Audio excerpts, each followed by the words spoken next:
John Douglas, a former FBI special agent and criminal profiler, said that a serial killer is the human manifestation of evil in its most pure form. This reflects the chilling nature of serial killers as seen through the lens of a criminal psychologist.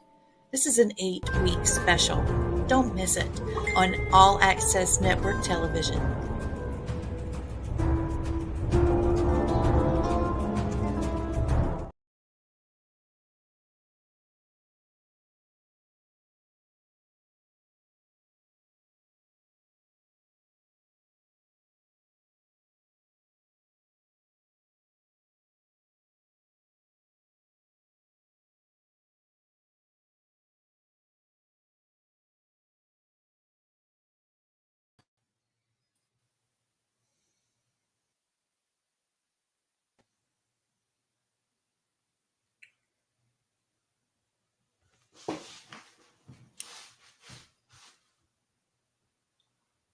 What is going on with my sound? Hold on.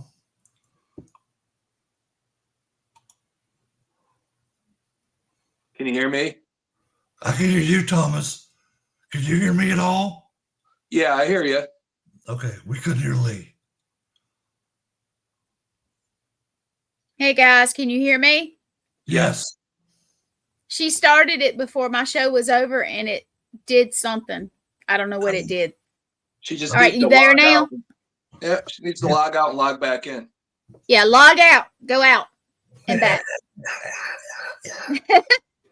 All right, we're on. So here we are.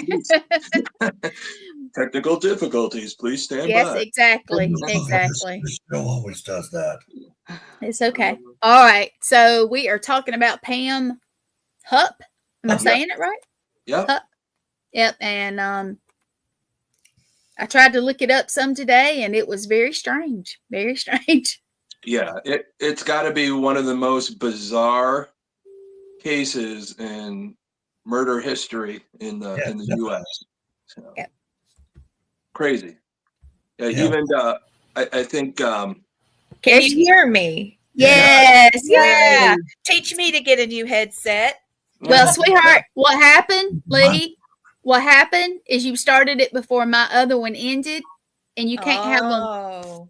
It doubled. Yeah, that's why I got it out of there before 8:00. So, but we were talking about Pam Hupp, and there you go, Thomas. There we go. Sorry about that, Thomas. So you guys are probably like looking it up, and hopefully Rebecca will join us soon.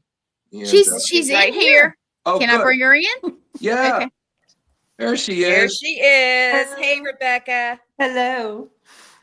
Hey.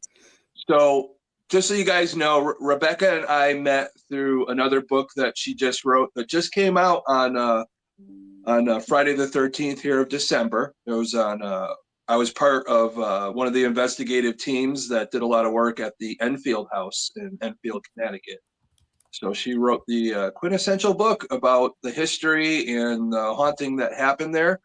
And when I knew I was doing this show, I was like, oh, I got to have Rebecca on because she wrote a lot about true crime, which of course is our favorite, and also about the paranormal. So she's just one of us. And, with her knowledge and her research, I thought it'd be perfect to have her come on with us and talk about Pam Hupp. Like I said, one of the craziest cases in the history of our country. Well, I tell you this, I have a bio. Not that it's any better than what you just said, but I prepared it for Rebecca. So I'm going to read it if you don't mind, because I wanted to make sure I introduced you properly and gave everybody a full view of who you are. I'm so pleased to have you. Rebecca Pittman is an author known for her works on true crime and historical subjects, and she's gained significant recognition for her detailed and well-researched books that delve into real-life criminal cases, unexplained phenomena, and local historic events. And now I'm not going to say this one right. The true story of, you said it, Thomas, what is it? Villisca Murder House? Thank you. And I was trying to do the Southern 5 syllables, and The Haunting on 10th Street. And her writing is characterized by a focus on both the historical content, and the emotional and psychological aspects of the cases she investigates. She's earned praise for her investigative skill, her ability to get with the past and with the present, making her books accessible to both history buffs and true crime enthusiasts. And she continues to be an active writer and contributing to true crime and historical genres. I should try to speak before I do a bio. Sorry. Thank you for coming on. And I'm sorry I was all messed up with my speech and my headset, but there you go. I appreciate it, but I didn't write those 2 books. You didn't write those 2 books? No. I didn't do the Valeska axe murder or the other one. Yeah. I've written 18 books, but those aren't 2 I did. I just don't want to take credit for something I didn't do. It's okay. I'll go write them tomorrow, and then There you go. Well, no, I know Rebecca has written the Lizzie Borden House. She did a lot with the Lizzie Borden House. I think Lemp Mansion too. Lemp Mansion, Stanley Hotel, Myrtle's Plantation, the Palace of Versailles, those guys. So they're all in, it's the History and Haunting of series. So the titles all start with the history and haunting of. And this last one I just did with Thomas for the Enfield Demon House in Connecticut is the 7th book in the History and Haunting series. And then 2 true crime books, which is Pam Hupp and Alex Murdaugh, that big case out of South Carolina. I think we lost Lee's headset again. But I don't think it's our headset. There's been a lot of glitches tonight already with my other show. Yeah. Something's going on. So I think it's you, Thomas. You brought the gremlins. I know. I think the Enfield House is messing with us again there. I do too. But anyway, thank you for having me. Pam is a subject and a half, I'll tell you. Yeah. And probably like to set it up. Really is just almost the beginning. I guess Pam Hupp was she was part of an insurance group, and finally I guess left the insurance group, claimed back pain and all that, and just went out on leave with that. But she had that knowledge of collecting money for people, I guess, in that aspect, and how she knew the in or outs of that, which played into the whole drama of what occurred. Now, they say she's a murderer, but it's an ongoing case, Rebecca. I think, they reopened the case with Betsy Ferreira, and also the possibility of her mother taking a fall from a 3rd story, that she might be connected to all 3. And if that's the case, the time in between would make her, if she's convicted of those other 2, would make her a serial killer. That's true. Isn't it interesting the criteria they have for you to be a serial killer? It has to happen in a certain time period. It can't happen like all on the same day, or then you're a mass murderer. Yeah. So it's almost like there has to be a month between, or some kind of distance between the killings for you to have that title. I always found that interesting. Yeah, and it's got to be 3. And yeah, they call it the cooling off period is how it's described. When I had my training and all that, those are the things that you have to look at when you're looking at somebody's psyche and how they think, and why there's a cooling off period, and what it is, and how that moves through somebody's psychology over somebody being a mass murderer. Yeah, it is. It's fascinating. But, I think what really got people with this case, and I'm using the word housewife only because that's the word they used. I don't want anybody coming after me, but they were saying she was just a typical housewife. She and her husband flipped houses, and yet the things that she did were so heinous. I mean, she's textbook sociopath, narcissist. That's what captured people's imagination, was this woman was just your everyday person, and the things that she did. I mean, the thing that's hard for me with these shows is I interviewed family members of the victims for the book. Yeah. And I've become close to Betsy Ferreira's daughter.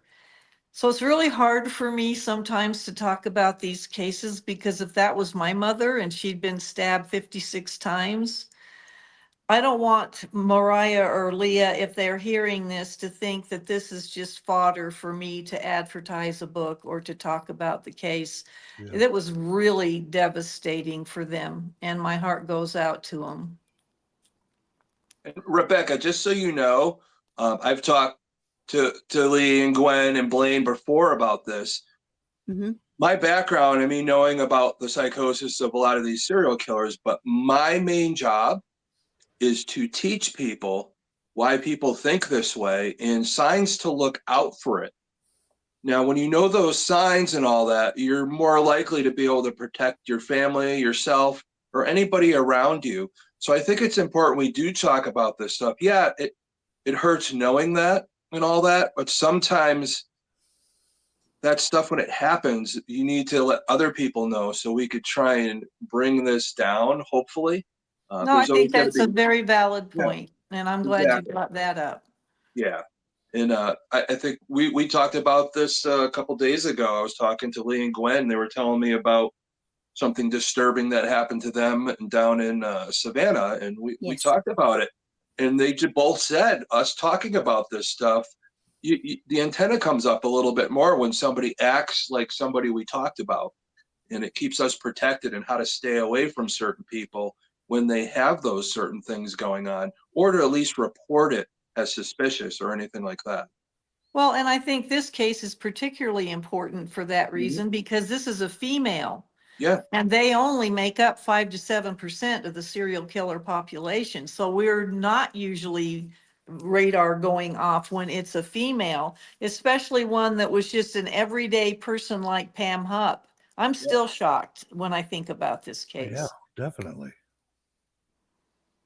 so I think one of the biggest things, it's just how she would put herself into people's lives and all that. Especially, I know she was worked with Betsy at one time, and how much she pushed. It's almost like she had the agenda. But the thing that really got me about the behavior is, if you really look back on Pamela Hupp's life, I guess, what was her maiden name, like Newman or something? Yes. Um, and it says when she was in high school, she excelled at a lot of things. She was, Mhm. popular. She, and it almost tells me when somebody's like that, we're like, oh, that's great. But sometimes people are so obsessed to be the best and all that. And when things aren't going that way for you to be the best, you do things no matter what to be the best. You forget about everybody else. That's where the narcissism comes in.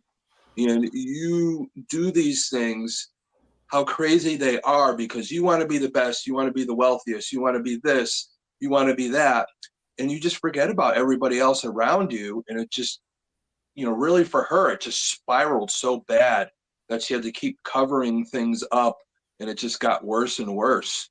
So, Well, that's true. In fact, after, murdering Betsy, the other two murders were her scrambling to stay out of prison. yeah. These weren't like a serial killer going out and killing for the fun of it. These were desperate moves in order to get money in place, which is why she pushed her mother off the balcony, was for the insurance money that she had to have immediately. And then killing Louis Gumpenberger was trying to get Russ Faria thrown back in prison, and I'm ahead of our story. But they were to save her butt, Yeah, period. exactly. And it's crazy because a lot of it is that serial killer mentality when, a lot of women kill because, they can't live with their husbands anymore. It's abuse. And then I go back, to some of the other ones where, yeah, it's like money. Money and Mhm. abuse seems to be of that 8 and 9% from doing studies over the years. Um, I think it's some of the other stuff that serial killers are part of. I don't think that satisfies the women on that side and all that. And it is a crazy thing, and how her mind was, and it still dumbfounds me. Looking at the real stuff, not the movie that, I don't know, seemed a little campy, but the case, I think, was a little bit more serious than what they put out on TV. And it's one of those cases that I'm never going to forget in my life. So because it's so wild. The tone of the movie really surprised me. Yeah. In a way, I thought it was a slap in the face to the victims' families, but they got the sentient parts right, the salient parts, excuse me. But yeah, I was really surprised at the tone. Yeah. But no, when you look at this case and just like I said, the heinousness of it, the overkill for Betsy, who was supposed to be her friend, and it was all to get the $150,000 life insurance. She didn't have to keep stabbing her like that. In fact, most of the wounds were post-mortem, including one on her wrist that went clear to the bone. If her heart had been pumping, there would have been blood everywhere, and there wasn't around that wound. Most of the blood was around her head, because that's where the fatal wounds happened. In fact, the knife was left protruding from her neck, which, how do you do that to someone who'd been your friend? Yeah. It's just something that I can't wrap my mind around. I think she enjoyed it. Yeah. Well, That could be the only thing. I think you're right, but a lot of her stuff has been trying to cover stuff up.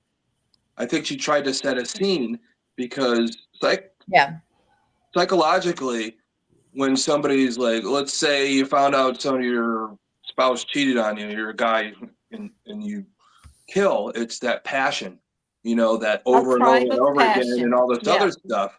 But for a woman, it wouldn't seem that way. And I think this is the whole setup that I think in her mind she thought of, because I think she was setting Russ up from the beginning. Yep. Lying about things that Russ and Betsy had been fighting. He wanted to put a pillow over her head. And setting all this stuff up was coming from Pam and not necessarily from Betsy. Well, and she staged the scene. She dipped his slippers in Betsy's blood. She swiped the light plate going into the master bedroom closet where the slippers were found. The whole thing. I mean, what interests me is how in the heck did she get out of there without blood on her? Now, I realize she had plenty of time to go clean up before she got home, but not one hair fiber. I mean, was she wearing a hairnet? When you're stabbing somebody that many times, that's exertion. Yeah. And they found out later that the socks that were half on, half off of Betsy's feet, she'd used them as gloves. And that fabric impression on the light switch and on the handle of the knife matched the weave of those socks. So she didn't really come prepared with gloves, which is really interesting to me. How did they figure that out? Just by the pattern of the material? Or? Yeah, for one thing, it looked like somebody tried to put the socks back on, but gave up. They'd actually left kind of a bloody print on her ankle, and so they quit. Okay. But there was, if they had bled on the socks, it would have gone through onto her feet. There was no blood on her feet. And inside the socks, it looks like 3 fingers where they had dipped it in the blood. It's not toe prints. It looks like 3 fingers, almost like a hand puppet. Yeah. Oh, wow. Oh, God. Yeah, there's so much crazy stuff that, even the cover up and what she tried to do. And, we think it all the way through. And I know she didn't, because what was one of the biggest major things of that to put her at the scene was she called Betsy after she killed her, but outside the house saying, "I'm home." Yep. I'm home free. Yeah. I'm home free. Oh my God. Holy shit. Yep. And they tracked that phone from the tower, knowing she was there around the time that they said, the murder happened. So. Yeah, but how she pivoted was pretty brilliant, kind of. She said, well, no, what I meant was I'm home free because now I know where I am. Once I've hit the H freeway, I know where I am. So she pivoted, because they said there's no way you got home from her house if you were there at 7:04 in the driveway. And the minute she pulled up with Betsy, she put Betsy on the phone to her husband as an alibi. And she'll say Merry Christmas to Mark. And Betsy's like, Merry Christmas, Happy New Year. That's to show, see, at 7:04, she's alive and well. And then she changed her story 3 times about whether or not she went in the house with Betsy and all of that. But based on that, they knew she couldn't have been home by 7:27 doing all the things that she'd done. Let me So show she you guys a switched. quick let me show you a quick picture just for the audience watching our show, our viewers. That's People Magazine, The Killer Next Door. Okay, I might have gotten my nails done beside her. You know, she definitely looks like that housewife type Yes. lady. I mean, soccer mom or something like that. It's just, this is really scary. I mean, when did she show signs of being a sociopath? I mean, do we? I talked to her former husband, and I'm going to leave his name out of this. Yeah. He was still a little protective of her, but he did say she was always obsessed with money.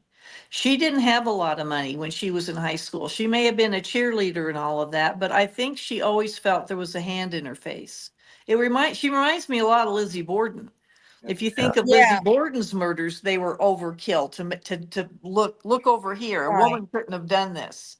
Yeah. Women have done this. But Yeah. that was fascinating to me. And I also believe that before she came to Missouri, where these murders happened, when she was living in Florida, I think she had another victim there. Because if you follow the trail of the money, whenever she's running out, somebody dies. That's why I call the book Countdown to Murder, Pam Hupp, Death Insured, because somebody died when she needed insurance money and she was running out of money. And I still believe there's 1 or 2 victims in Florida, and I'm not done looking. I've put quite a bit of time into it, so we'll see. Man, I wish I could help you look. Okay. If I knew what you knew, I would love that. I'm so sorry I got your books wrong. I feel terrible. But I It's did okay. find, but I got that. Oh, whoa, there they Yep. are. Yep. All right. And there's more. I didn't get them all in There's one more. screenshot. You were quite the writer. Oh, bless I you. really Well, am if you very have honored the to have you. accent, you can come to Florida. I lived in Tampa and it took me 4 years to lose that accent. Uh-huh. I'll still say, y'all want a Coke? But no, that she does. But the thing about Pam, and she bragged that she could sell anything because she was in sales in insurance. And I'll Yeah. tell you what, when I watched the interviews with her and the detectives after Betsy was murdered, I believed her. I mean, this woman was so good at talking and sounding believable. I believe that was her biggest strength. It's incredible. I got to give So her like props for that. Bundy, like that charisma. That charisma, but that matter of factness about it. Oh She God. doesn't pause. She doesn't say and she would have a knack of making you feel like she was your buddy. In fact, the detectives for the Russ Faria case, because she set Russ up, Betsy's husband, and he did go to trial for it, and she helped bury him. Um, it was just kind of like, we're buddies. Here, I'll share my information with you.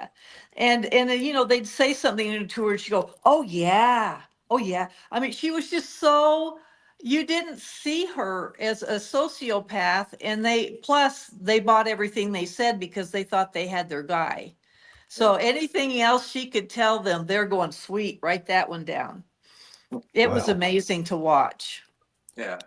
I think the Yes. biggest thing is how much the prosecutor, the judge, the people investigating, and how intertwined they were, and Yeah. how much of the evidence that pointed toward Pam that they threw out. Yes. Just the fact that Russ Freya ends up going to jail for not showing all the evidence. It was a big debacle, and that poor gentleman should have never even set 1 foot in prison at any time. How And long were he you had in the there? ironclad alibi. Yeah. He's got video of him at the gas station in several stores, and 4 people stood up for him saying he was playing game night with us all night. Pam had no alibi. Wow. And she changed her story so many times. I'm going, seriously, this is not a red flag to you people? I Yeah. mean, for instance, when she took Betsy home that night, and the detectives did come to Pam's house the next morning because she was one of the last, supposedly the last person to see Betsy alive other than the killer. And when they first said, did you go in with Betsy? Oh, no, I didn't go in because the lights weren't on and it just looked scary to me, so I didn't go in. In about 2 minutes later, so you didn't go in. Well, I did.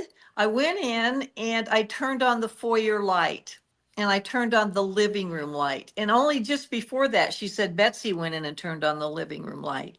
Oh. So I guess it takes two people to turn on that light. Wow. And then now she's not only in there, she goes, oh, and she did take me in the master bedroom to show me the Christmas present Russ got her. She put herself in every room where her DNA could show up.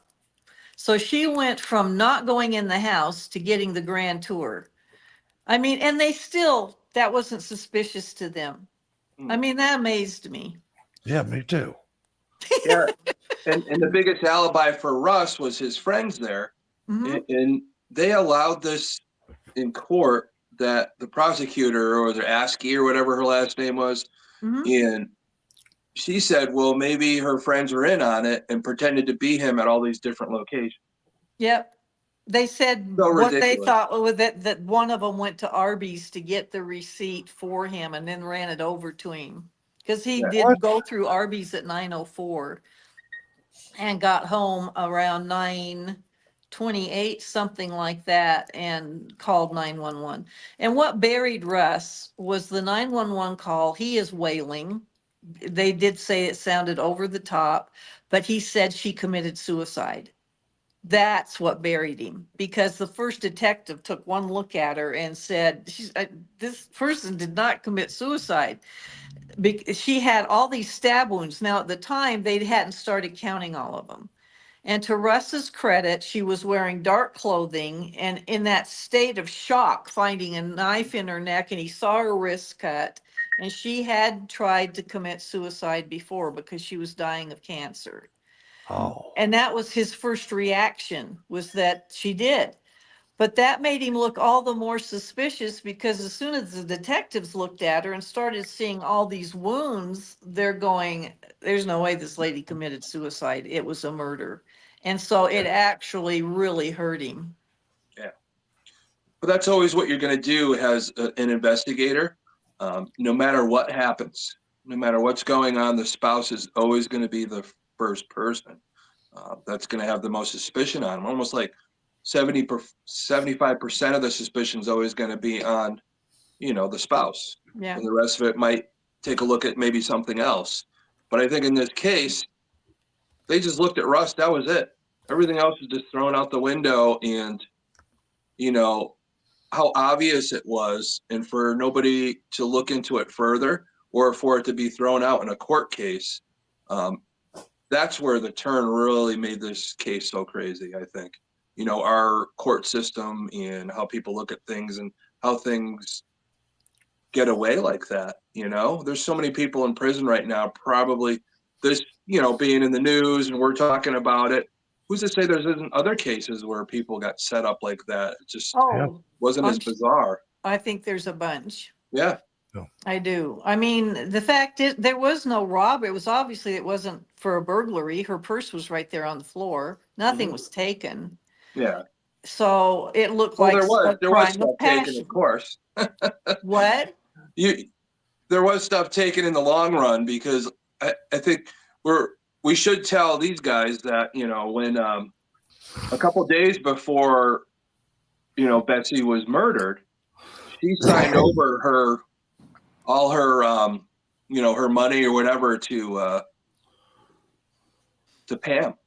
Really? $150,000. Yeah. Well, here's what happened. So Betsy knows she's dying of cancer, which is when Pam came back into the picture. They hadn't seen each other for 10 years. Pam, by then, Betsy's running her own little DJ service, and Pam did hire her to do her daughter's wedding. But when Pam found out she was dying of cancer, suddenly she is with her constantly. And 4 days before the murders, Pam went into a library with Betsy, and I'm going to go on the record, and I don't believe that was Betsy. And I'm alone in this. I'm good friends with the detectives and the prosecutors and stuff, and they made it clear that they are not on that page with me. But I don't think it was Betsy. Anyway, they went in and had a little 17-year-old librarian, and I know that's why Pam chose her, to notarize a $150,000 life insurance policy. Russ was the original beneficiary, is Betsy's husband. But Pam convinced Betsy, listen, if you put me as the beneficiary, I will make sure that as your daughters grow up, there will be benchmarks like for their wedding or if they need a new car, and I'll dole out the money. Then they won't blow it all at once. Because if you let Russ do it, you know he's going to blow it all at once. And Oh my she God. convinced her, I guess, to do that. That's Pam's story. We have only her word for that. Mhm. But so this is 4 days before the murder, and she runs right to the post office after the library and gets that thing off. And now it's Christmas weekend. And I think that's part of the reason for the hurry. And she knows Betsy's got to die the next Tuesday because that's Russ's game night and he won't be home. And she's figured this all out. So Damn. she hurried and mailed that off so that the insurance company would have it right after Betsy died or the day of. As it is, the insurance company did get it the morning after Betsy died. They called the detective in charge and he went, no, we got our man. So Pam's not a suspect, pay her. So they did. Holy shit. Yeah. Oh God. Yeah, but the thing is I don't know why they realize that, because there is background on Pam Hupp when she was first in the insurance companies. She was fired Yeah. for forging signatures. 3 times. Yeah, What's That's Russ- why I don't think Betsy was with her. exactly. That's why I kind of agree with you on that one, Rebecca, because you know, I know Betsy was dying and all that, and you said like how Pam's the nonchalant and everybody seems to gravitate towards her, but I really can't think that Betsy would get put into that point. So I Well, think you're right on that one. didn't she say that Betsy and Russ had marital problems? Yeah. Oh, yeah. That's what they thought. She told them all of that, that they fought, that he said mean things to her, that a week before Betsy died, he was playing a game of putting a pillow over her face and saying, this is going to be like what it feels like when you die. All of that was Jeez. made up. 2 weeks before that, she said they were at the gym and there was a bottle of Gatorade. And when Betsy took a sip of it, she spit it out and said it tastes funny. Now, here's something I gradually realized about Pam. She's like Lizzie. Her lies are anchored in objects. And she brought up Gatorade. And I have a photo of the crime scene photo of the refrigerator, and there is a bottle of Gatorade in Russ and Betsy's refrigerator with only a sip of it missing. And I think when Pam picked Betsy up to bring her home that night, because Betsy had just had chemo and her The thing. white levels were down. I think she said, here, I brought you some Gatorade. And I think it was full of Benadryl. Something to make her sleepy and more pliable so it would be easier to kill her. And I think Betsy did take a sip of it and say, this tastes funny, because it's sitting in their refrigerator and there's only a sip of it gone. To me, when somebody drinks a Gatorade, they're glugging it because they just worked out or something. I don't know of anybody that just takes one sip of a Gatorade and puts it No. back. That's just me. You're But right. is that right? You're what correct. That's what I would think too. Yeah. Because So I don't- it's in there, it's in the refrigerator, and I circled it in the book, and the problem is they never did anything with it. I don't think they thought anything of it. Pam didn't bring it up until the next day. So it's too late. When I told the detectives about it, yeah, it's interesting, but there's nothing they can do because they didn't collect the bottle. You can surmise all day long, but without the evidence, and it kills me because I bet if they tested it, I bet it was full of Benadryl. I'm sure But they you're right. could have turned around and said, well, yeah, Russ was poisoning her. So it probably wouldn't have worked anyway. It could have gone either way. Was she cremated or was she buried? No, she was buried. But I just, The thing that was just so very, very hard for me, they did they did the tests on her and everything, and there wasn't anything in her system except from the chemo that she'd had that was suspicious. So I just feel like when you listen to Pam's lies, she made sure that they looked for a letter on a laptop that she wrote, but she tried to make it look like Betsy wrote it, and it had all of the lies about Russ, with the pillow over the face, the Gatorade. And Pam's telling the detectives while she's sniffing, I hope you find that letter on the laptop that she was going to send me. I never got it, but there was stuff in there about Russ. And she seemed to know everything that was in the letter. So you guys are going to love this. She went with Betsy, and this is one day before the library. So this is 5 days before Betsy's murdered. Betsy was still playing tennis at her tennis court place, and it's indoors. Pam went with her. Pam is alone up in the area where they let people sit to watch them play with Betsy's bag with her laptop and all of her stuff. And she took a thumb drive with that letter that she'd already written herself that was supposed to look like Betsy wrote it to her, and inserted it into Betsy's laptop and tried to send it to herself. But the problem was Betsy's office setup on her laptop didn't match what Pam had, and Uh-huh. she couldn't get the signature block. And so it was stuck on Betsy's laptop, but it was the only document in Betsy's laptop that said author unknown, the only one. So she went with her to play tennis and had that thumb drive with that fake letter with her. So you can see how far ahead she was planning this whole thing. My God. Yeah. It's And just two, insidious. yeah.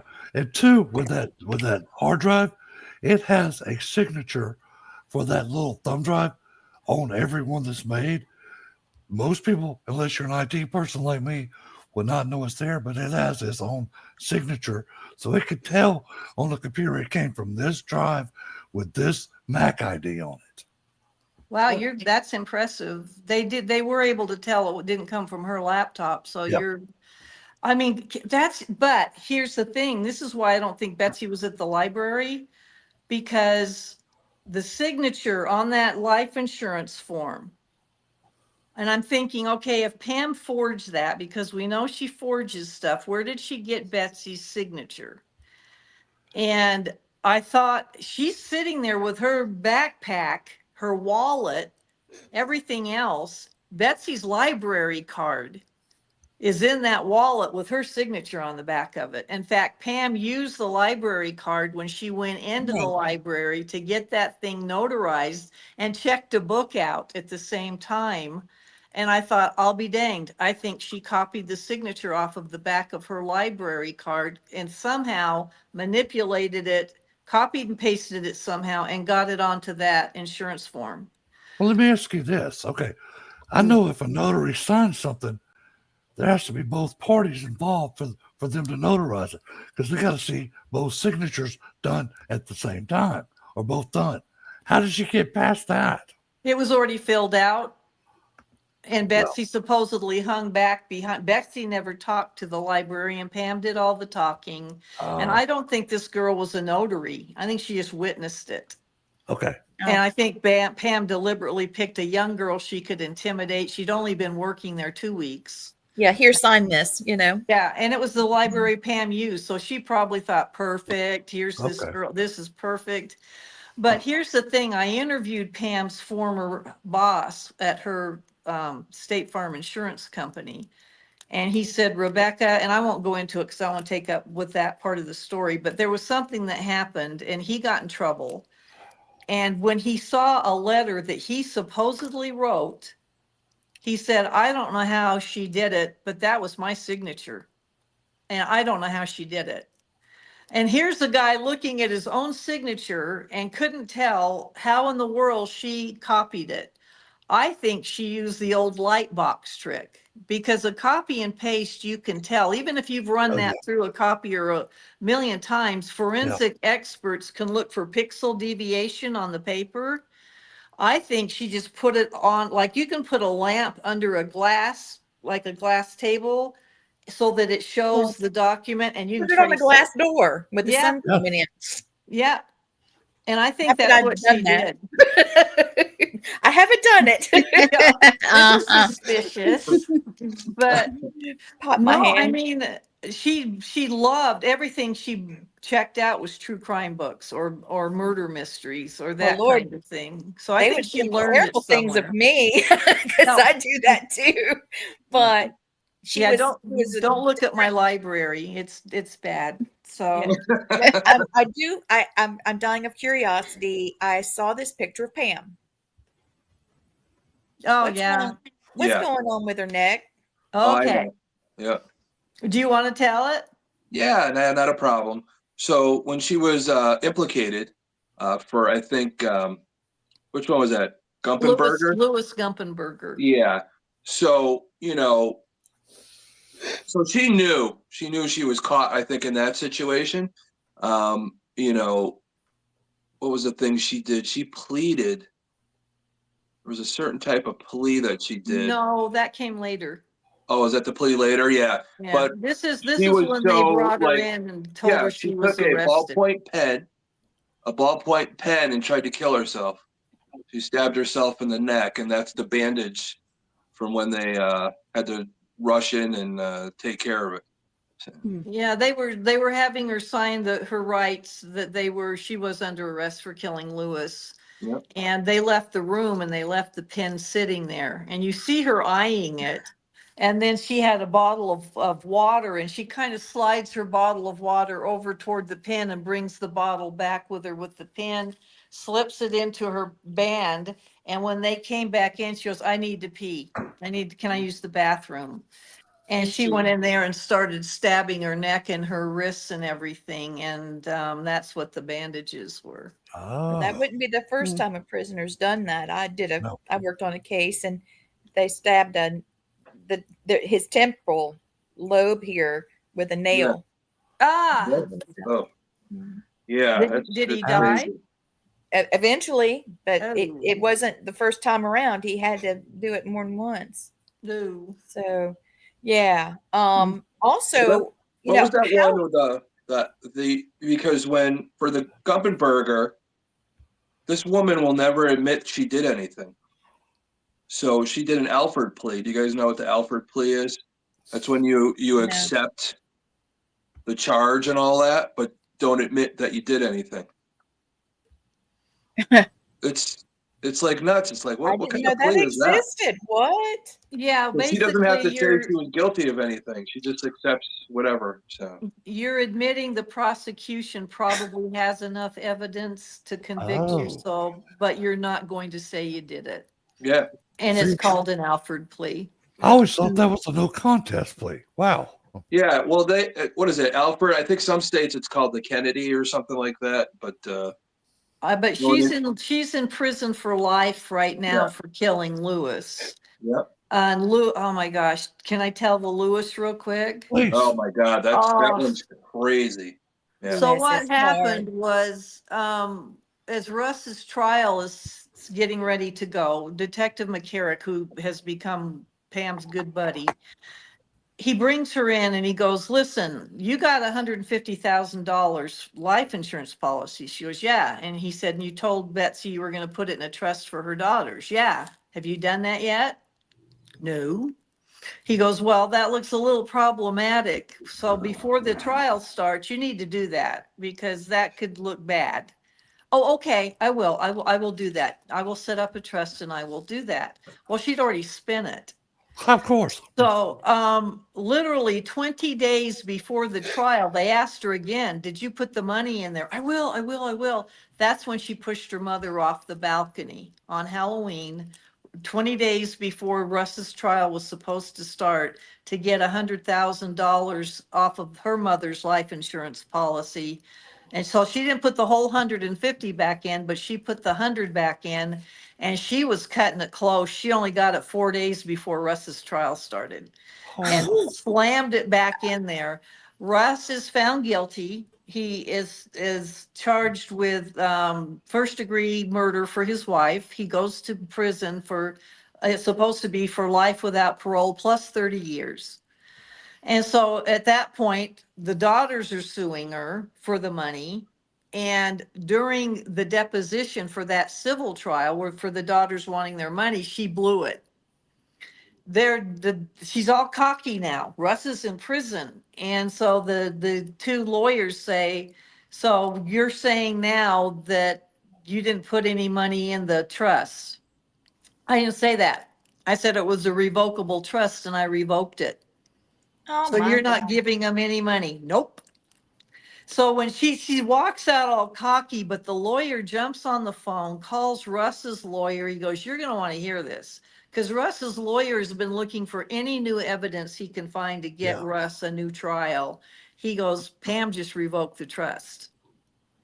And Schwartz, Russell's lawyer's going, "Thank you." He goes, "This is enough for reasonable doubt. This woman didn't ever give these girls the money." And he got Russ a new trial. It's called a Mooney motion. Yep. And they got Russ a second trial. So she blew it herself. So with this coming up, she's panicking. And I'm sure. um, Yeah. so anyway, he gets a second trial and they let him go. He gets an acquittal. They said there's enough room for reasonable doubt, but that wasn't good enough for Russ's attorney. He says, "Oh no, I'm coming for you, Pam. It's not Nice. enough. I'm coming for you." They So should. here's what she did. Oh my gosh, this is the worst, I think. But so she starts in August of 2016. She decides to go out and starts trolling a trailer park. And when she won the deposition, Dateline had been following the story at that time. And when she came out of court after winning winning the civil trial, she got to keep the 150,000. The judge let her have it because the paperwork was in order. So Dateline's filming it. And as she walks by, she knew Kathy Singer was the producer. And she went, "Say hi to Kathy for me." And so anyway, she's out shortly after, and she drives through this trailer park and pulls up. There's a woman leaning on her trailer balcony watching her dog, and she rolls her window down and she goes, "Do you babysit?" And the lady's like, "Who drives through a trailer park and asks if you baby?" Oh She goes, shit. no. So she walks down the driveway towards Pam, and Pam went, "That's okay. Listen, I'm a producer for Dateline, and we're just hiring someone to come do a 911 sound bite, and I'll pay you $1,000 cash. Uncle Sam can't trace it." And Who would the lady's like, "Well, all right, hang on a minute. Let me put the dog in." But she's suspicious of her. So she slips a couple of knives in her sweatshirt and her hoodie pocket and gets in with her. And she's barefoot. And Pam says, "And you can't bring keys or a laptop or wallet or anything. The producer doesn't like messy stuff." They get about 5 minutes and the girl gets nervous and she goes, "Can I see some ID that you're on Dateline?" He goes, "Oh yeah, I'll show you that when we get where we're going." "Well, where are we going?" "Well, we have a little house set up here for the reenactment." She goes, "You know what? I need to go back home. I didn't lock the door." So when they get back, she has Pam pull into her driveway and there's a security camera. Oh. And it not only catches Pam's license plate, it catches Pam. And Pam actually opened the door and started to step out. And she went, "You've got cameras." She goes, "Yes, I do." So Pam takes off, goes around the corner, and here's a guy lawn mowing the lots. He's the maintenance guy for the trailer park. She stops him, gives him the same Dateline producer thing. He goes, "I don't have time for this." So she goes home, and I think she started thinking about the security camera and if that lady called the police. So she cools it for 6 days, but nothing happens. And this is where poor Lewis comes in. She decides, never mind on the trailer park. She goes to an apartment complex, and poor Lewis is sitting out front. This is a young man who'd been in a terrible car wreck. He was 33, but he had the mentality of a 12-year-old. Oh. He couldn't run. He had all these disabilities. She motions him over to the car, gives him the same spiel, and she knew within seconds of talking to him there was something wrong with him. His speech is slurred, and she took him anyway. He got in the car with her. She took him to her house, and on the way said, "This is what I need you to do." And so basically, she goes in the house. She's told him what to do, to bang on the walls, and she's told him a line to say. What she did was she actually got on the phone to 911 so they'd be her witness. And she said, help, help, an intruder's broken into my house. And you hear poor Lewis going, you want me to do to you what I did to your wife? And he got the line wrong. And she goes, no, no, I won't get in the car with you. Oh, And she's shit. going, help, help. And the dispatch is going, ma'am, what is your address? And then you hear 5 shots. And it was so awful to hear. She shot him 5 times and the smoke alarm went off. And so you've got the sirens, you know, the thing going, and she shot him. So what she had done is put in his pocket a note that was supposed to look like Russ wrote it and sent this guy to kidnap her, to take her to the bank, to get back the $150,000 she took. Oh, Oh, shit. my God. And that he sent this guy to kill her after he got the money. So this was her way to get Russ put back in prison after they'd let him out. So, but what she blew was in She's in a the other genius, pocket. you know. Yeah. I've never, and the audacity to pull this off like that. Yeah. Looking them dead in the face and say, okay, let me just 1 second. I want to pop something up here. Everybody take a look at this. Okay. All right. So Pam Hupp admitted that she got insurance from her house to get a new roof, and she never got the roof, and she pocketed the money. Okay. So we know that she's a crook. Now we find out that she's a killer because, right, she stabs her friend Faria. I guess that's how you say her last name. Faria. Yeah. With my southern accent, that's the best I got. And got $150,000 of worth of life insurance that basically she stole from her children, from Betsy's kids, and then framed the husband, right? And so he goes to jail. And he's in jail for more than a year. 3. More like 2. It was at 3 years. I thought it was like 2. It was And almost 3.5. that poor man, and what happened to him there, God only knows. And he got $2 million settlement for wrongful conviction. Mm-hmm. So Should hopefully have now won. he can take care of the girls at least to a certain extent. But his life will never be the same. Or those girls either.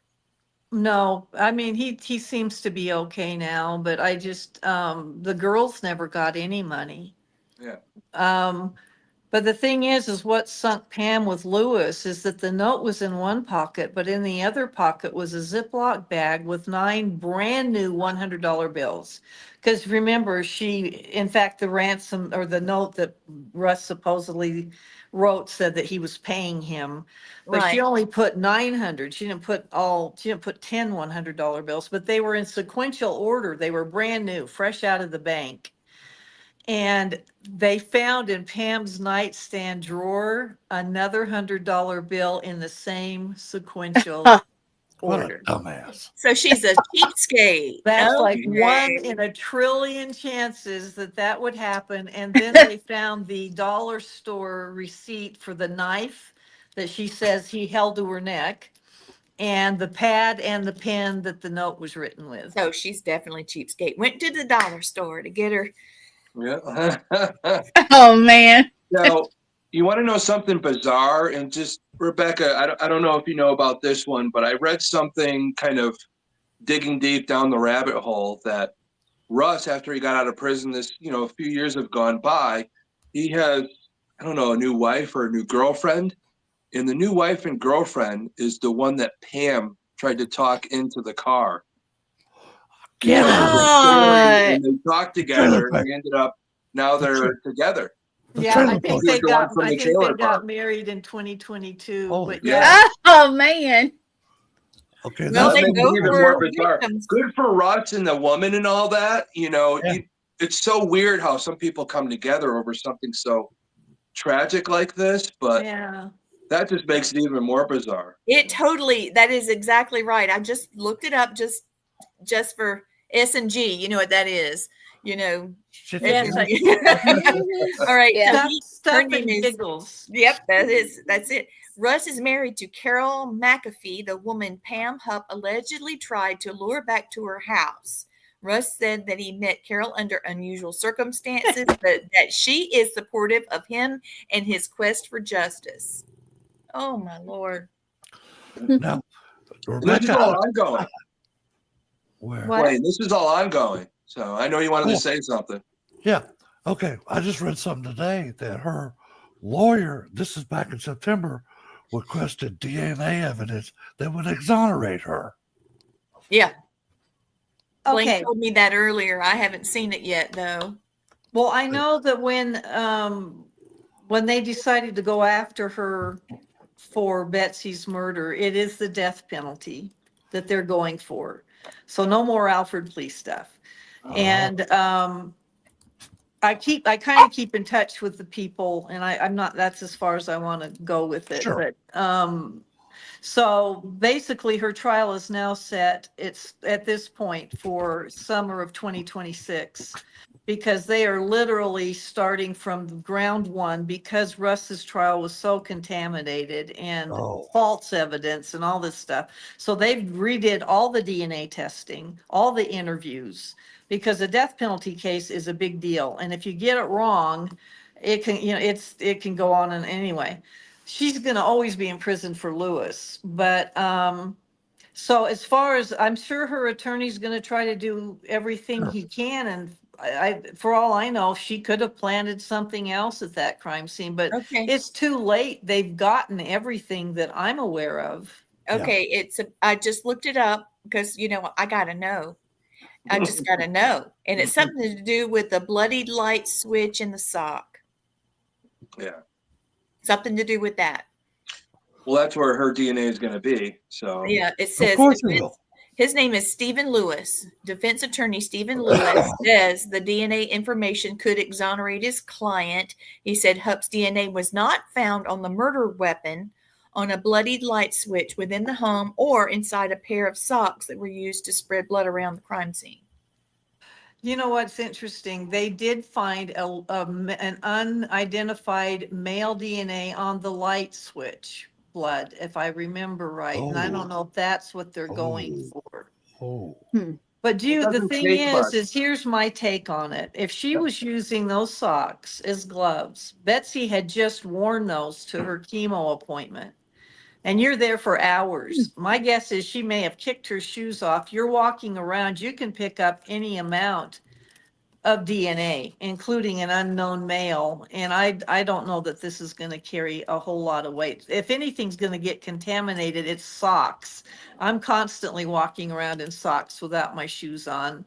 So I don't know. I mean, obviously they've got to try and do whatever they can. yeah. Well, it can't hurt. Well, when they found that before, people wondered if she had help, if her husband Mark helped her or her son Travis helped her. I don't think she had any help. I don't think she needed it. Betsy was lying on the couch and had her blood, her white cell count was low. She just had the chemo treatment. It didn't take anything. I think Pam came over to her and pulled the cover or the blanket up like, here, let me help you. Because that's where the blanket was wrapped around Betsy. She rolled out of the couch. And I think the first wound was to her windpipe. Oh. And there's blood on the couch and you see a trail of it going across the carpet. And once your windpipe's shut, you've only got a couple of minutes. I mean, Yeah. once that's slashed. And she actually cut through it twice. So the first one was the one that where she's going down and she's still stabbing her. There was no struggle. That woman didn't have a chance at this No. point. And Pam's a hefty lady. And so then the other one was exactly parallel to the first one. And that's where she stabbed it in again and left the knife in there that time. But Betsy was already dead by then. So, It would have taken nothing. This Yeah. woman No. is laying there weak and trapped inside a blanket and you suddenly knife them in the neck and cut their windpipe. They're done. Yeah. I want to put a This- picture of yeah. Betsy up because I think we need to be all Need to be thinking about remembered. her. Yes. Yeah. Look at that sweet face. Wow. and she had breast cancer, and she thought she was, going to be all right. And she went on a cruise with her husband, and before the cruise, it was a celebration of life, is what they were calling it. And she found out before the cruise that it had spread to her liver. Yeah. Look at that sweet face. She It's did just, not deserve that. She did not No, deserve she did anything not. like that. well, right before that too, Pam told Betsy, I know of another friend that is dying of breast cancer, and I think we should do a fundraiser for her. Oh, that would be wonderful. So Pam took the Christmas card picture that this woman had sent out to people, put it on a flyer, went door to door, collected $10,000 for this woman. And no one ever saw the money. In fact, when the woman did die, and when they asked her husband about it, he knew nothing about the fundraiser. Really? So Pam pocketed that money too. What did she do with this money? I don't know. I mean, was she a drug addict? I mean, she couldn't be that smart. With the big money, the 150,000, she would buy houses off the auction block. Okay, and that that's makes what sense. they were doing. They were making money off of They were buying flipping, houses and okay. flipping them. Okay, Okay. Wow. so she invested in real estate. Okay. We've come to an end, y'all. Oh, We could just keep going. This hour just flew by. Rebecca, thank you so much for Thank being on the you. show. Yes, thank you. Those of you watching, please go to Amazon. This could be yours. Okay. She's got so many books that she's written. And the key is to look for Rebecca F. Pittman. That's how you get messed up like me if you don't put the F in there. But those of you that like the paranormal and you like serial killers and you like the detail of history, she's your girl. Thank you for being here. I would love to have her back. I would too. Well, we could talk about Lizzie Borden. That's another one. Yes. Lizzie Borden and Murdoch. Yeah, Lizzie is one of my favorite things. I just did a lecture on her. Right. You guys, thank you, Tom. Thank so you. good to see you. Thank you guys. for thinking of God, me. it's so nice to meet you, Thank Rebecca. I'll talk to you soon, Rebecca. Merry talk soon. Christmas. I'm sorry. I'm just just the connection here is unbelievable. I'm actually working a paranormal case of someone being haunted, and it's connected with the Murdaugh murders. So I really could use your help to talk a bit about that. Oh, you better have me back. I want to hear Yeah, that one. I'd like to connect the dots on that because, there was someone missing and then, they're dead and it's a mess.